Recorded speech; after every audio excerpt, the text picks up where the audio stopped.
শরিয়াতের যে চারটি ইমাম, ইমাম আবু হানিফা, ইমাম শাফি, ইমাম মালিক, ইমাম আহমদ বিন হাম্বল রহমতুল্লাহ 4 জেলায় বায়াত গ্রহণ করেছে। তরিকাতের চারটি ইমাম, বড় পীর আব্দুল কাদের জিলানী, খাজা মঈন চিশতি, খাজা বাহাউদ্দিন নকশবন্দি, মুহাম্মদ আল-সুন্নাহ বায়াত গ্রহণ করেছে। আর আমরা এত বড় বয়সী পণ্ডিত হয়ে গেছি, লেখাপড়া শিখে ফেলেছে, আমাদের বলছে আর বায়াতের প্রয়োজন নেই। তাহলে আমাদের এই পূর্বপুরুষ যারা ছিল এখানে, মানিকতলা সুফি ফাতে আলী ওয়াইসিতি রহমতুল্লাহ আলাইহি, উনি তো এখানকার কলকাতার বাসিন্দা না, উনি তো বাংলাদেশের বাসিন্দা। তখন অবিভক্ত বাংলা ছিল, সেখান থেকে এসে কলকাতার চাকরি সূত্রে এখানে এসে এখানে উনি বায়াত করিয়েছেন। উনি যে 39 জন খলিফা দিয়েছেন, তার মধ্যে 3 নম্বর খলিফা হল ফুরফুরার আবু বকর সিদ্দিক রহমতুল্লাহ আলাইহি। তাহলে উনিও বায়াত করে খেলাফত দিয়েছেন। ফুরফুরার আবু বকর সিদ্দিক রহমতুল্লাহ আলাইহি 564 জনকে খেলাফত দিয়েছেন, তার মধ্যে বসিরহাটের নূর আমিন রহমতুল্লাহ আলাইহি একজন আছে। তাহলে বায়াতেরা করিয়েছেন, আমাদের উদ্যতন পূর্বপুরুষেরা বায়াত করিয়েছেন। তাহলে আজকে আমরা কোন শিক্ষার মাধ্যম দিয়ে বলছি বায়াতের প্রয়োজন নেই? আম্মা বাদ, আসসালামু আলাইকুম। উপস্থিত সদী মণ্ডলী, পর্দার অন্তরালে আমার মা ও বোনেরা,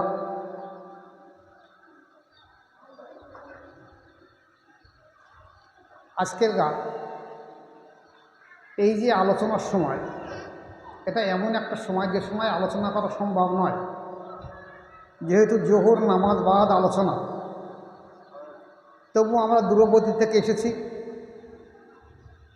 অনেকে চেয়ে আছে যে জীবনে বহুত মিলাদ মাহফিল ওয়াজ শুনেছি, কিন্তু শুনেছি যে তরিকার মাশায়েখদের কাজ হলো মানুষের মুর্দা দিলকে জিন্দা করে দেওয়া।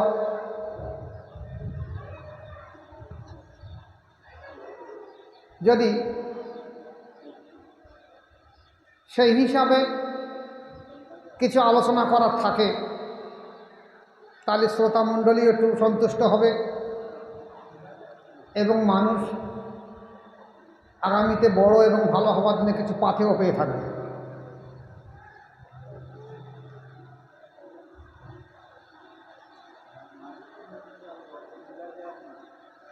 দেখুন, কোরআন শরীফ এসেছে বিসমিল্লাহির রহমানির রহিম, ইয়া আইয়ুহাল্লাযীনা আমানুত্তাকুল্লাহা ওয়াবতাগু ইলাইহিল ওয়াসিলা ওয়াজাহিদু বিসাবিলিহি লাআল্লাকুম তুফলিহুন ইলাল আখির। আল্লাহ পাক বলেন, এই ঈমানদাররা, তোমরা আমাকে ভয় করো।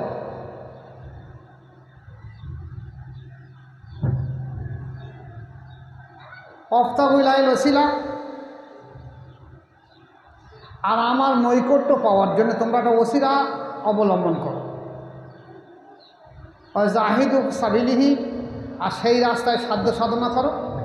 লাআল্লাকুম তুফলিহুন, তাহলে তোমরা সফলতা অর্জন করতে পারো।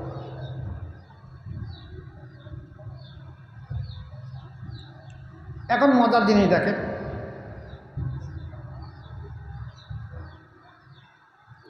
আল্লাহ পাক দিয়ে বলেন, ইয়া আইয়ুহাল্লাযীনা আমানুত্তাকুল্লাহ, এই ঈমানদাররা, তোমরা আমাকে ভয় করো। তো ঈমানদার, আমাদের ধারণা হলো, আমাদের গ্রাম্য এলাকার সাধারণ মানুষের ধারণা হলো যে আমার বাপ যখন মুসলমান ছিল, মাও মুসলমানের ঘরের সন্তান, বিবাহ হয়েছে ইসলাম রীতিনীতিতে, তাহলে আমরা তো সবাই মুসলমান। কিন্তু আল্লাহ পাক বলেন, ইয়া আইয়ুহাল্লাযীনা আমানুত্তাকুল্লাহ, ঈমানদার, ঈমান, এখানে মুসলমান আর ঈমানদারদের পার্থক্য আছে। ঈমানদার বলা হয়েছে কাদের? যারা ঈমান এনেছে, ঈমান এনে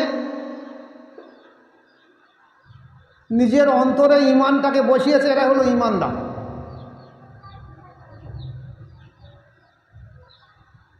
ঈমান শব্দটা আমান থেকে এসেছে। আমান মানে হেফাজত করা। তাহলে আমরা কি বা কোন জিনিসটাকে হেফাজত করলে আমরা ঈমানদার হব?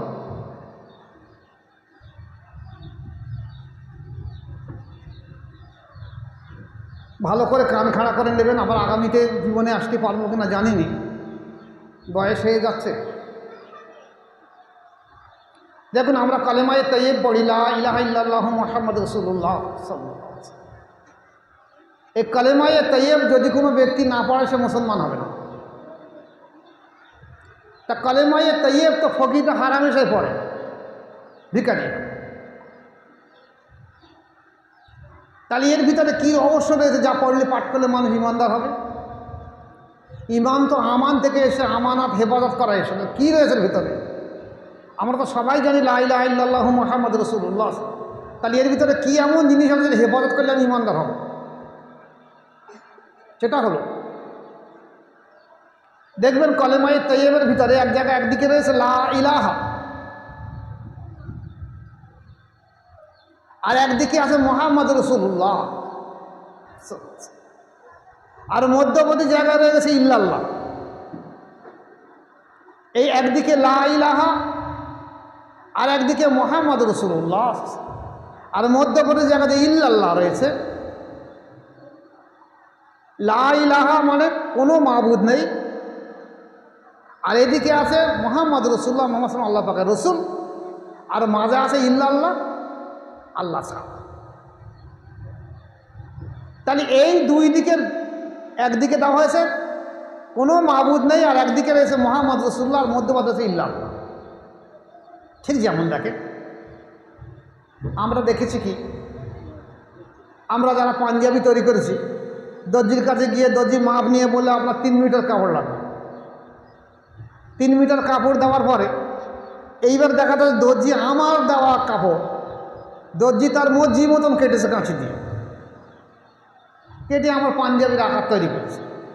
আবার আমার বুক পকেটের উপরে, আমার বুকের উপরে দেখেন আবার 2 ইঞ্চি বাই 2 ইঞ্চি আলাদা কাপড় মেরে এখানে পট্টি মেরে গেছে। জামাটা আমার, কাপড়টা আমার, টাকা দিয়েছি আমি, দর্জির পারিশ্রমিক দিয়েছি আমি, কিন্তু আমার কাপড়ের উপরে দর্জি 2 ইঞ্চি বাই 2 ইঞ্চি একটা পট্টি লাগিয়ে দিয়েছে। এই পট্টিটা যদি অন্য জায়গায় লাগিয়ে দিত তাহলে আমরা সহ্য করতে পারতাম না। এখন অবশ্য ছেলেরা করছে, ছেঁড়া প্যান্ট ছাড়া পরে না, আর সেই হাঁটুর এখানে পকেট হচ্ছে। তো এই যে পকেট, এই পকেটের ভিতরে আমানত বা হেফাজতের জিনিস রাখা, যেমন আমি একটা ডায়েরি রেখে দিয়েছি, একটা কলম রেখে দিয়েছি, এবং টাকা রেখে দিয়েছি। তাহলে একদিকে একটা কাপড় আছে আর একদিকে আলাদা পট্টি, দুটো লাগিয়ে দিয়ে তার মাঝে একটা আমানতের জিনিস রেখে দেওয়া হয়েছে। ঠিক তদ্রূপ লা ইলাহা একদিকে রেখে দেওয়া হয়েছে, আর একদিকে রাখা হয়েছে মুহাম্মাদুর রাসূলুল্লাহ, আর মধ্যবর্তী জায়গায় ইল্লাল্লাহ। এই আল্লাহকে হেফাজত করার কথা বলা হয়েছে। আর আল্লাহকে হেফাজত করার জন্য আল্লাহ পাক অন্তর দিয়েছে। মুমিনের অন্তর ছাড়া কোথায় হেফাজত আছে আল্লাহ পাক? আমরা তো জবানে হেফাজত করেছি আল্লাহ পাক। আর এই হেফাজত করার পরে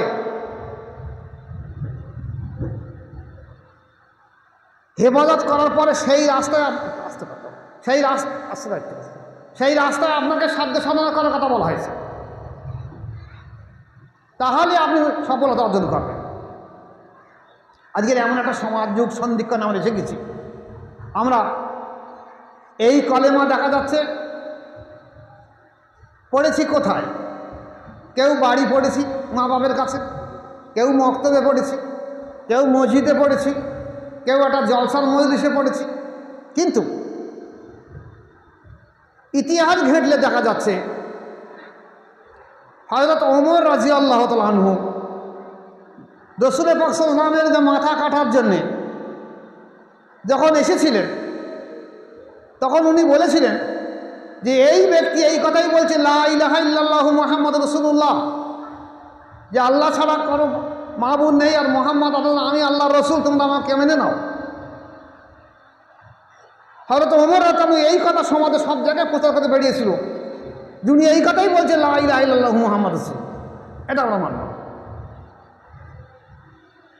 এই ওমর রাদিয়াল্লাহু যখন রাসূল পাক সাল্লাল্লাহু আলাইহি ওয়াসাল্লামের কাছে আসলেন মাথা কাটার জন্যে,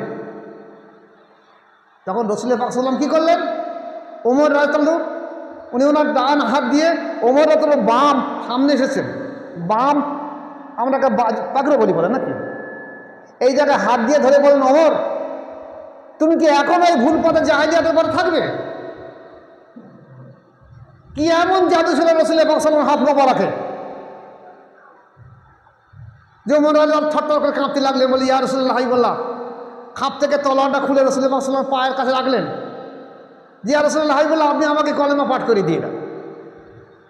কিন্তু উনি বলেনি ইয়া রাসূলুল্লাহ হাবিবাল্লাহ আপনি সাক্ষী দেখুন আমি কলেমায় তৈয়ে পাঠ করে নিয়ে নিচ্ছি লা ইলাহা ইল্লাল্লাহু মুহাম্মাদুর রাসূলুল্লাহ, বরঞ্চ বলছেন আপনি আমাকে কলেমাটা পাঠ করিয়ে দিয়ে দেন। তাহলে যে কলেমায় এতদিন ধরে উনি পড়েছেন, যে কলেমা সম্পর্কে বলেছেন তোমরা আল্লাহ রসুল মোহাম্মদ বলছে, মোহাম্মদ সাল্লাম বলছে যে লা ইলাহা ইল্লাল্লাহু মুহাম্মাদুর রাসূলুল্লাহ, তোমরা এটা মেনো না। আজকের উনি সেই কথা না বলে উনি বললেন ইয়া রাসূলুল্লাহ হাবিবাল্লাহ আপনি আমাকে কলেমাটা পড়িয়ে দিয়ে দেন। পড়িয়ে দেওয়ার কি সার্থকতা? পড়ে তো নিতে পারত। এমন কোনো প্রমাণ নেই কোনো সাহাবা রাসূলুল্লাহ সাল্লাল্লাহু আলাইহি ওয়াসাল্লামের কাছে বলেছেন ইয়া রাসূলুল্লাহ আপনি সাক্ষী থাকুন আমি কলেমা পাঠ করে নিয়ে নিচ্ছি। বরঞ্চ প্রত্যেকটা সাহাবা এসে বলেছেন ইয়া রাসূলুল্লাহ আপনি আমাকে কলেমাটা পড়িয়ে দিয়ে দেন। আজ আমাদের দেশের আলেম ওলামারা বলছে কেন আমি তো কলেমা পড়িয়ে নিয়েছি, তাহলে আবার আমার একজনের কাছে কলেমা পড়তে হবে কেন? তার হাতে হাত দিয়ে তাওবা পড়তে হবে কেন? তার হাতে হাত দিয়ে বাদ গ্রহণ করতে হবে কেন? আমি কি কলেমায় তৈয়ে পড়তে জানি? ভালো করে কান খাড়া করে শুনে নেবেন। হয়তো এই আলোচনা আবার জীবনে আপনারা জীবনে শুনতে পাবেন কিনা আমি জানিনি। জনাবে রাসূল পাক সাল্লাল্লাহু আলাইহি সাল্লাম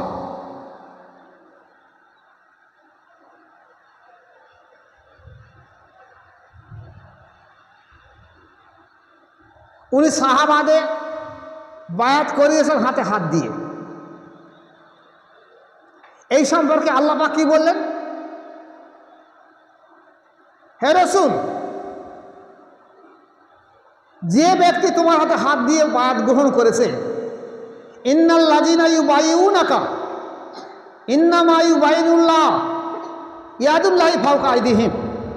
হে রাসূল, এই হাত তোমার হাত না, এটা আমার কুদরতি হাত, আমি আল্লাহ পাকের আমার কুদরতি হাত, ওটা তোমার হাত না।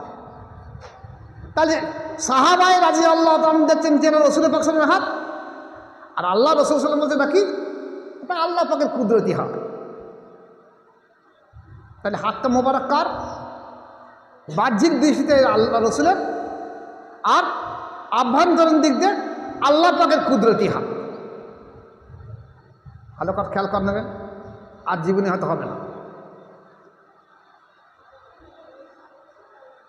হাদিস শরীফে এসে আল্লাহ রাসূল সাল্লাল্লাহু আলাইহি ওয়াসাল্লাম বলছেন দেখো হোসাইন মিন্নি ও আনা মিনাল হোসাইন,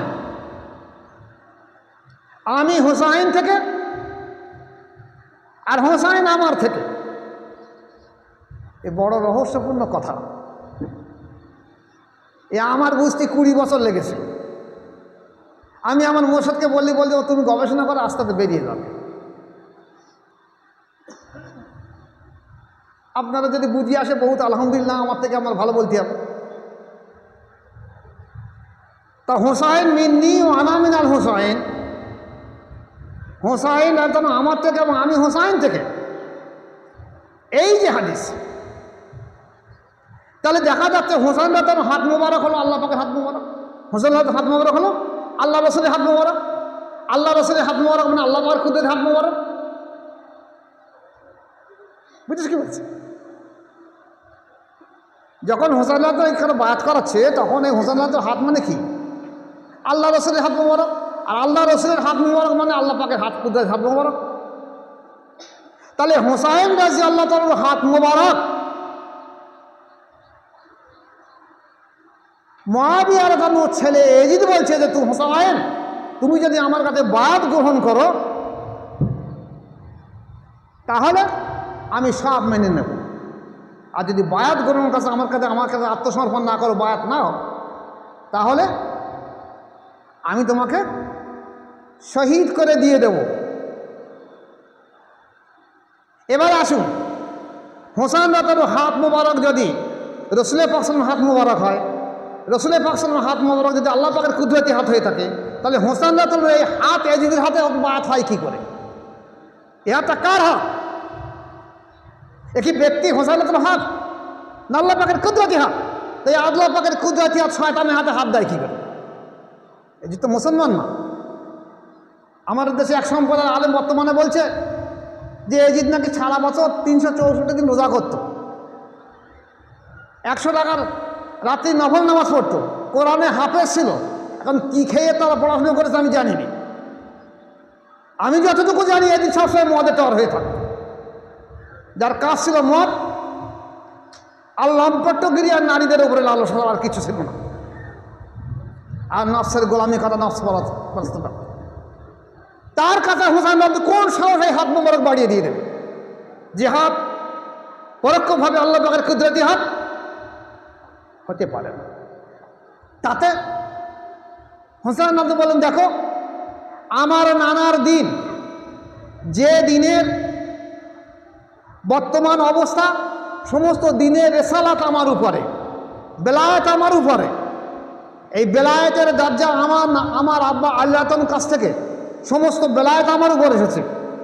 আমি শহীদ হয়ে যাব, তবে নানার দিনের এই আদর্শ, এই বেলায়েত, তোমার মতন এজিদ লম্পট চরিত্রের ব্যক্তি তোমার হাতে হাত দিয়ে তওবা পড়ে আমি ইসলামের এই ঝান্ডাকে মুছে দিতে রাজি নই।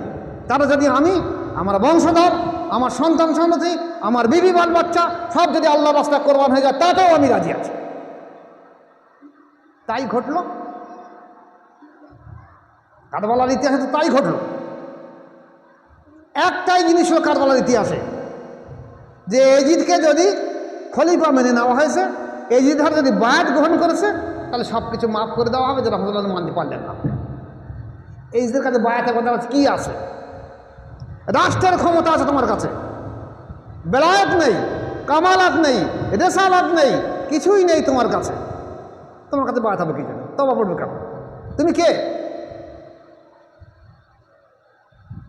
যার জন্যে কারবালার প্রান্তরে নিজের সমস্ত সন্তান, ভাই, চাচা সবাই সঙ্গে একই সঙ্গে কারবালার শহীদ হয়ে গেছেন, তবু এই অন্যায়ের কাছে হাত বাড়িয়ে দেননি।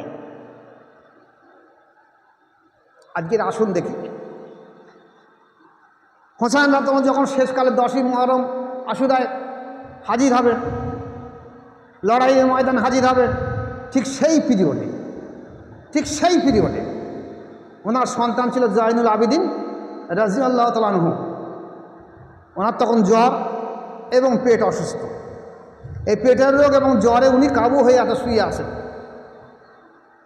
এক এক করে সমস্ত সন্তানগুলো শহীদ হয়ে গেছেন। জয়নুল আবেদিন রাদিয়াল্লাহু ডাকলেন, জয়নুল তুমি উঠে এসো, যদি তোমার শরীর অজু করার মতন তাকত থাকে, অজু করা না হয় তাই মন করে নাও, নিয়ে আমার কাছে যে বসে যাও। হয়তো আমার আর কয়েক পলক এই দুনিয়ার জিন্দগি আছে, কিন্তু আমার নানার যে নবুয়াতের ধারক বাহক, আমার আব্বার যে বেলায়েতের ধারক বাহক, এই সমস্ত নবুয়াত এবং বেলায়েতের সমস্ত মূল নির্দেশ আমার ভিতরে রয়ে গেছে। তাহলে এগুলো আজ যদি আমি দুনিয়া থেকে চলে যাই, তাহলে এগুলো সব মুছে যাবে। তাই আমার এই সমস্ত কিছু জিনিস আমি তোমার কাছে দিয়ে যাচ্ছি, তুমি এসে আমার সামনে বসে তওবা পড়িয়ে দিয়ে দিলেন। কেন? জয়নুল আবেদিন রাদিয়াল্লাহু কি কলেমা পড়িনি কোনোদিন? লা ইলাহা ইল্লাল্লাহ মুহাম্মাদুর রাসূলুল্লাহ পড়িনি? তাহলে কেন উনি ওনার সামনে বসিয়ে হাতে হাত মোবারক রেখে তওবা পড়িয়ে কলেমায়ে তাইয়্যিব পড়িয়ে বলে দিলেন যে দেখো জয়নুল রাদিয়াল্লাহু তাআলা আনহু, আমার এই সমস্ত তাওয়াজ্জু, নিসবত, এই কামালাতে নবুয়ত এবং বেলায়েতের যে অংশ, এই সমস্ত নিসবত আমি তোমার ভিতরে দিয়ে যাচ্ছি। আমার অবর্তমানে তোমার দায়িত্ব থাকলো আমার নানা দিন এবং আমার আব্বার দিন, এই দিনকে জিন্দা করে দেওয়ার জন্য, জিন্দা করে রাখতে তোমার দায়িত্ব থাকলো। তাতে যদি তুমি শহীদ হয়ে যাও, পিছিয়ে আসবে না, এই দায়িত্ব তোমার থাকবে। চলে গেলেন লড়াইয়ের ময়দানে, শহীদ হয়ে ফিরে আসলেন। তাহলে আপনার আজকের আসুন, তাহলে বায়াত যে হতে হবে, রসুল পাক সাল্লাল্লাহু আলাইহি ওয়াসাল্লামের কাছে সবাই সাহাবা বায়াত হয়েছে। তারপর কোরবান করতে আজ পর্যন্ত সব বায়াত হয়েছে। আজকের আমাদের দিকে তাকিয়ে দেখেন, একদল আমার কথা বলে আমি বায়াত হবো কেন? কেন বায়াত হব? ইতিহাস ঘেঁটলে দেখা যায়, শরিয়াতের যে 4টি ইমাম, ইমাম আবু হানিফা, ইমাম শাফি, ইমাম মালিক, ইমাম আহমদ বিন হাম্বল রহমতুল্লাহ। ইমাম আবু হানিফা রহমতুল্লাহ বায়াত হয়েছিলেন। ওনার পীর সাহেব ছিলেন ইমাম জাফর সাদেক, ইমাম বাকের রহমতুল্লাহ। ইমাম শাফি রহমতুল্লাহ বায়াত হয়েছিলেন ওনার পীর সাহেব ছিলেন হাসান মোহাম্মদ বিন হাসান সাইবানি রহমতুল্লাহ। ইমাম মালিক রহমতুল্লাহ বাদ হয়েছিলেন, ওনার পীর সাহেব ছিলেন জাফর সাদিক রহমতুল্লাহ আলাই। ইমাম আহমদ বিন হাম্বিল রহমতুল্লাহ বাদ হয়েছিলেন, ওনার পীর সাহেব ছিলেন বিশটি হাবিব রহমতুল্লাহ আলাই। তাহলে শরিয়াতের 4টি ইমামের 4জনই বাদ গ্রহণ করেছে। এবার আছেন তরিকাতের 4টি ইমাম। বড় পীর আব্দুল কাদের জিলানী রহমতুল্লাহ আলাই, ওনার পীর সাহেব ছিলেন আবু সাঈদ মখদুমি রহমতুল্লাহ আলাই। খাজা মহিউদ্দিন চিশতি রহমতুল্লাহ আলাই, ওনার মুর্শিদ ছিলেন ওসমান হারমি রহমতুল্লাহ আলাই। খাজা বাহাউদ্দিন নকশবন্দি রহমতুল্লাহ আলাই, ওনার মুর্শিদ ছিলেন আমির কুল্লাল রহমতুল্লাহ আলাই। মোজাররদ আল-পেশানি রহমতুল্লাহ আলাই, ওনার মুর্শিদ ছিলেন ওনার আব্বা আহাদ রহমতুল্লাহ থেকে কাদেরিয়া চিশতিয়া তরিকা, আর বাকি বিল্লাহ রহমতুল্লাহর কাছ থেকে নকশবন্দি তরিকা, আর আল্লাহ প্রদত্তভাবে ওনার কাছে এসে মোজাদ্দেদের তরিকা। তাহলে শরিয়াতের যে 4টি ইমাম, ইমাম আবু হানিফা, ইমাম শাফি, ইমাম মালিক, ইমাম আহমদ বিন হাম্বিল রহমতুল্লাহ 4 জনের বাদ গ্রহণ করেছে। তরিকাতের 4টি ইমাম, বড় পীর আব্দুল কাদের জিলানী, খাজা মঈনুদ্দিন চিশতি, খাজা বাহাউদ্দিন নকশবন্দি, মুহাম্মদ আল-সুল্লাহ বাদ গ্রহণ করেছে। আর আমরা এত বড় বয়সী পণ্ডিত হয়ে গেছি, লেখাপড়া শিখে ফেলেছি, আমাদের বলছি আর বায়াতের প্রয়োজন নেই। তাহলে আমাদের এই পূর্বপুরুষ যারা ছিল এখানে, মানিকতলা সুফি ফতে আলী ওয়াইসিদি রহমতুল্লাহ আলাই, উনি তো এখানকার কলকাতার বাসিন্দা না, উনি তো বাংলাদেশের বাসিন্দা। তখন অবিভক্ত বাংলা ছিল, সেখান থেকে এসে কলকাতার চাকরি সূত্রে এখানে এসে এখানে উনি বায়াত করিয়েছেন। উনি যে 39 জন খলিফা দিয়েছেন, তার মধ্যে 3 নম্বর খলিফা হল পুরপুরা আবু বকর সিদ্দিক রহমতুল্লাহ আলাই। তাহলে উনিও বায়াত করে খেলাফত দিয়েছেন। পুরপুরার আবু বকর সিদ্দিক রহমতুল্লাহ আলাই 564 জনকে খেলাফত দিয়েছেন। তার মধ্যে বসিরহাটের রুহুল আমিন রহমতুল্লাহ একজন আছে। তাহলে বায়াতেরা করিয়েছেন, আমাদের ঊর্ধ্বতন পূর্বপুরুষেরা বায়াত করিয়েছেন। তাহলে আজকের আমরা কোন শিক্ষার মাধ্যম দিয়ে বলছি বায়াতের প্রয়োজন নেই? আসলে এজিদ যেমন চেয়েছিল নফস পরস্তর কারণে, নফসে আম্মারার কারণে। নফসে আম্মারা মানে শয়তান সদৃশ। কোরআন শরীফে এসে ইন্নান নফসা লা আম্মারাতুম বিসসুই, নিশ্চয়ই নফস বারে বারে মানুষকে খারাপ কাজে উস্কানি দেয়। এই নফসে আম্মারা হলো শয়তান সদৃশ নফস। সে জীবনে কোনোদিন কারোর দাসত্ব স্বীকার করতে রাজি নয়, কারোর আনুগত্য স্বীকার করতে রাজি নয়, কারো কাছে আত্মসমর্পণ স্বীকার করতে রাজি নয়, কারো কাছে মাথাট করতে রাজি নয়। সে জানে আমি বড়াই, আমি প্রভু, আমি খোদা, আমি সব। এই আমিত্বই হলো নফসে আম্মারা চরিত্র। একটা মানুষ যখন একটা আলে ইলমে শরিয়াত শিক্ষা করার পরে যখন বায়াত গ্রহণ না করছে, তার এই অনুভূতি এসেছে, এই বিশ্বাস এসেছে, আমি আবার বায়াত হবো কেন? আমি তো আলিম হয়েছি, আমি তো লেখাপড়া শিখেছি, আমি তো সরাসরি আল্লাহ পাকের কাছে দোয়া খায়ের করব। যদি তাই হয়ে থাকে তাহলে আপনারা আসুন। তাহলে কি বসিরহাটের রুহুল আমিন রহমতুল্লাহ আলেম ছিলেন না? উনি কেন আবু বকর সিদ্দিকের কাছে বায়াত গ্রহণ করলেন? আবু বকর সিদ্দিক কি লেখাপড়া জানতেন না? উনি কেন ফতে আলী সাহেবের কাছে বায়াত গ্রহণ করলেন? ফতে আলী সাহেবকে লেখাপড়া জানতেন না? উনি কেন নূর মোহাম্মদ সাহেব বায়াত গ্রহণ করলেন? আর আজকের আপনারা লেখাপড়া শিখে এমনই হয়ে গেছেন, কেন আমরা বায়াত গ্রহণ করবো? শুনে রেখে দেন যে এই পদ্ধতি ছাড়া জীবনে কোনোদিন মানুষ ঈমান আনতে পারবে না। আর ইয়া আইয়ুহাল্লাযিনা আমানুত্তাকুল্লাহা ওয়াবতাগু ইলাইহিল ওয়াসিলা, আল্লাহ পাক বলেন, এই ঈমানদাররা তোমরা আমাকে ভয় করো এবং আমাকে পাওয়ার জন্য একটা ওসিলা তালাশ করো। এই ওসিলা সম্পর্কে বুজুর্গানা দিনগান কেতাবে বলেছেন যেগুলো হলো একটা মুর্শিদ তালাশ করা, যার কাছে বায়াত গ্রহণ করা, পরে অন্তঃশুদ্ধ নফসের তাজকিয়া করা। এই মাল সাহেব বসুন। আমাদের দেশীয় মানুষের ধারণা হলো, আলেম ওলামার ধারণা হলো, কেন আমি বায়াত হবো, আমার তো এমনি এমনি চলে যাবে। আমি একটা ছোট্ট উদাহরণ দিয়ে দিচ্ছি। এখানে নুরুদ্দিন শেখ আছে, এদিকে আসুন দেখি।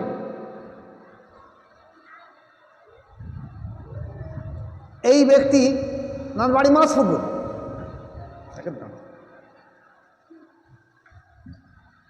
মাছপুকুর বাড়ি তো বুঝে দাঁড়াও। এই নুরুদ্দিন শেখ, বুঝে ছবিটা তুলে দাও। এই নুরুদ্দিন শেখের বাড়ি হলো মাছপুকুর। গত মাসে ওনার স্ত্রী কিডনি হার্টের সমস্যায় নীলরতন হসপিটালে ভর্তি হয়েছে 14 তারিখে, নাকি চিত্তরঞ্জন 14 তারিখে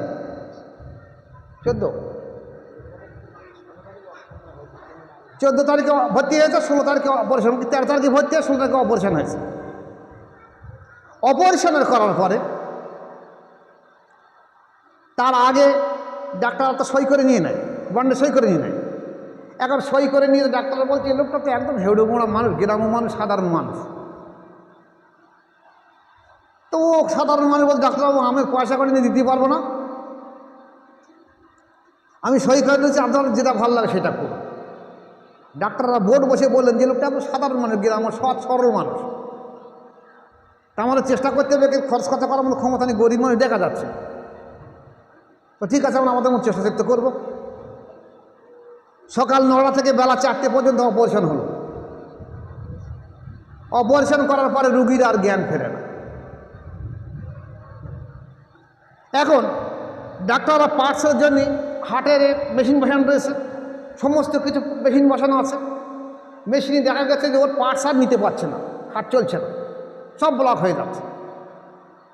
এখন ডাক্তাররা বসে বললে দেখো এই মানুষটা তো আমরা বলে এসেছি তো অসহায় গরিব মানুষ, আর সকাল থেকে বোধ না খেয়ে বসে আছে, তার সামনে গিয়ে কী করে আমরা বলি কথা বলতে তোমার রুগী মারা গেছে।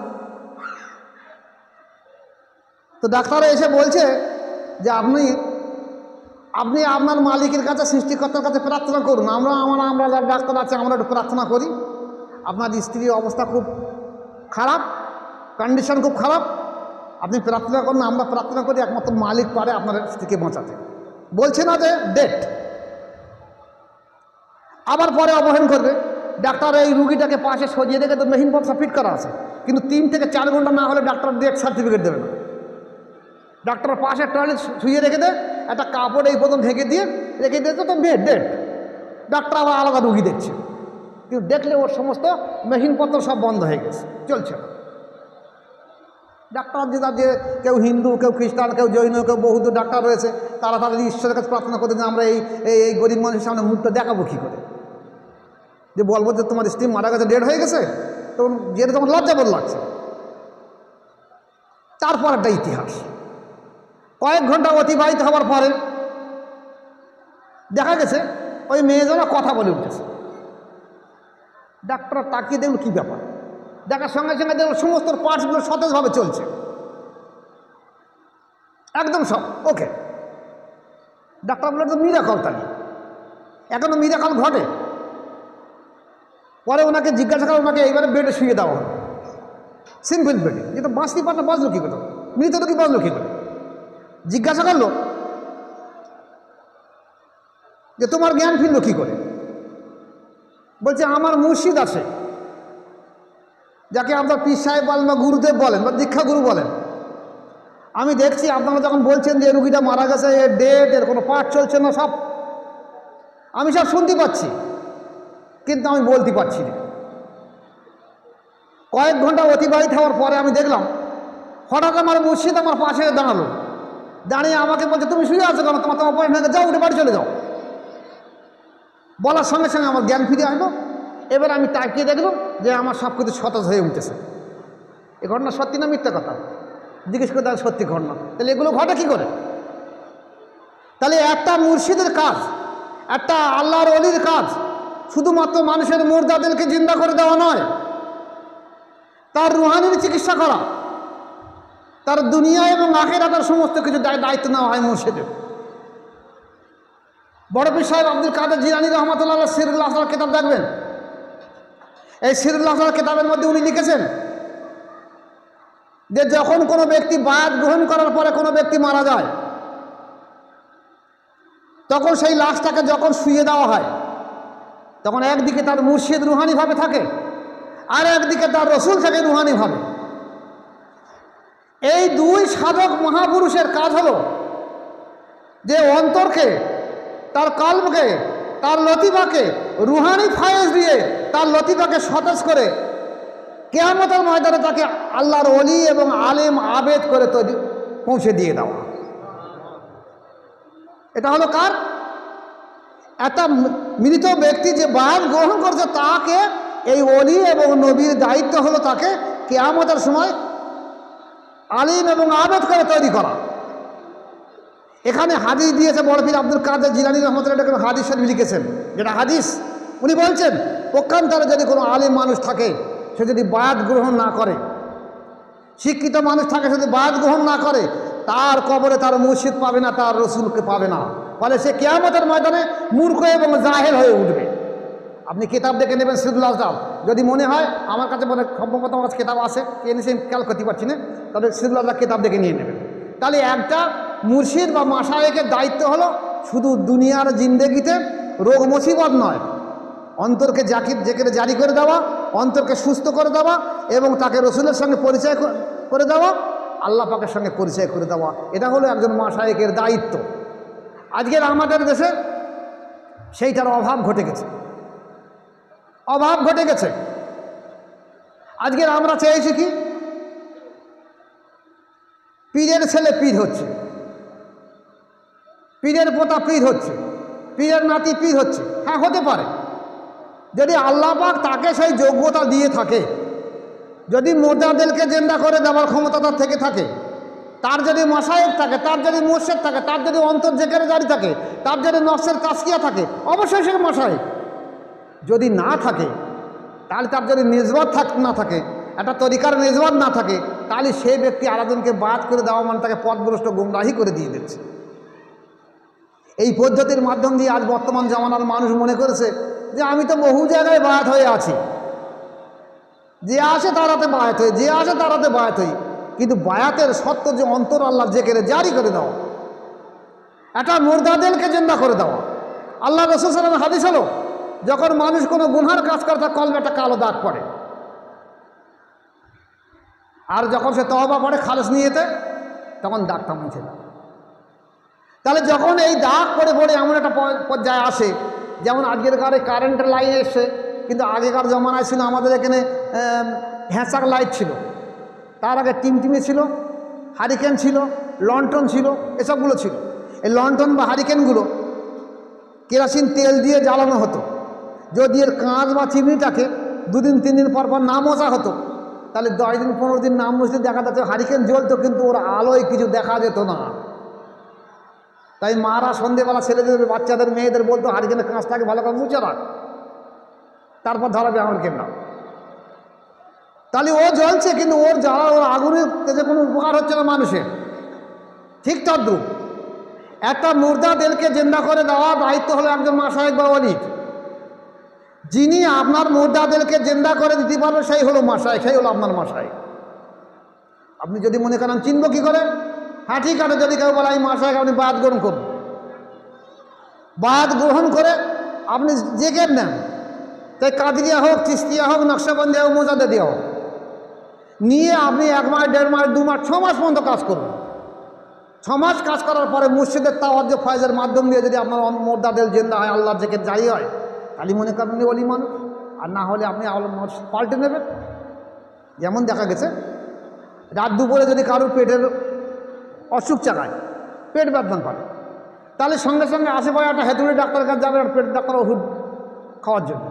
সেখানে না সেরে যায়, সকালবেলা আবার যাবে একটা নার্সিংহোমে, না একটা বড় ডক্টর কাছে যাবে, শেষকালে না হলে কলকাতার বড় হসপিটালে চলে যাবে। তাহলে এখান তো আমার রোগের কারণে আমি হসপিটাল ডাক্তার পরিবর্তন করেছি। তাহলে আমার রোগ হলো অন্তর। আমার এই মুর্দাদেরকে জিন্দা করে যিনি দিতে পারবেন, তিনি হলো আমার মাশায়েখ, তিনি হলো আমার ওলি। এইটা যদি লক্ষ্য রাখতে পারি, তাহলে দেখা যাবে আমি আর পথভ্রষ্ট গোমরাহী হব না। আর যদি না পারি, তাহলে পথভ্রষ্ট গোমরাহী হয়ে যাবে। তাই আমাদের প্রত্যেকের দায়িত্ব হলো যে মাশায়েখকে দেখতে হবে তাকে নিসবত আছে কি না। পীর হলে হবে না, মাশায়েখ হলে হবে না। জবানের দ্বারা, মুখের দ্বারা বললে যে আমি পীর, পীরের বংশ, পীরের আওলাদ, পীরের অমুক, না, হবে না। আগে দেখতে হবে তার নিসবত আছে কি না, এবং সেই নিসবতের কাছে বায়াত হয়ে সেই ব্যক্তি, অধিকাংশ ব্যক্তি অন্তর যেমন যেখানে জারি হচ্ছে কিনা, আর অধিকাংশ ব্যক্তির নফসের তাজকিয়া হচ্ছে কিনা দেখতে হবে। নফসে হাম্মারা থেকে নফসে লওয়ামা, নফসে লওয়ামা থেকে নফসে মুলহেমা, নফসে মুলহেমা থেকে নফসে মুতমাইন্না হচ্ছে কিনা। যদি হয়ে থাকে তাহলে বেশাকিনি মাশায়েখ, আর না হয়ে থাকে আপনি ওখান থেকে পরিবর্তন হয়ে অন্য জায়গায় মাশায়েখ পাবেন। যাক, টাইম অনেক হয়ে গেছে, 1:40-45 হয়ে গেছে। দুপুরের সময় খাওয়া দাওয়ার ব্যবস্থা হয়তো বাড়িওয়ালার তরফ থেকে করে রেখে দিয়েছে, সবাইকে কিছু খেতে হবে। আমি আবার সে দূরবর্তী ব্যক্তি, অসুস্থ মানুষ, আমাকে তো যেতে হবে। তা আপনারা চেষ্টা করবেন যে যারা যেখানে বায়াত হয়ে আছেন যদি তার কাছে নেজবত থেকে থাকে, সেজদা থেকে থাকে, খেলাফত থেকে থাকে, তাহলে সেখানে বায়াত হয়ে 40টা দিন থেকে বড় 6 মাস পর্যন্ত কাজ করে দেখবেন। যদি আপনার অন্তর মোরতাদের আল্লাহর জিকিরে জারি হয় তাহলে তাকে মাশায়েখ বলে মানবেন, নতুবা মানবেন।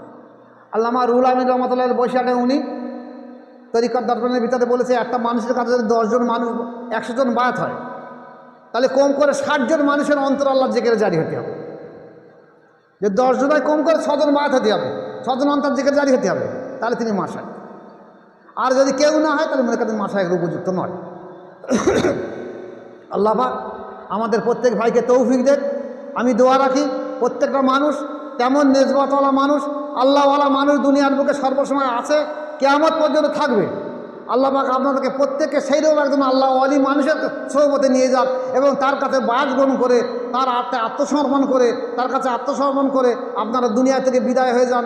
দেখবেন ইহকাল এবং পরকাল উভয় আপনাদের জন্য সৌভাগ্য দান করে যাবে। আল্লাহ আমাদের প্রত্যেক ভাইকে তৌফিক দেন যে এরকম ধরনের হাক্কানি আলেমের কাছে যেন আমরা প্রত্যেকে বায়াত হয়ে ইসলামের জিন্দেগি কায়েম করতে পারি। ওমা আলাইহিল বালাগ। আসসালামু আলাইকুম ওয়া রাহমাতুল্লাহি ওয়া বারাকাতুহু।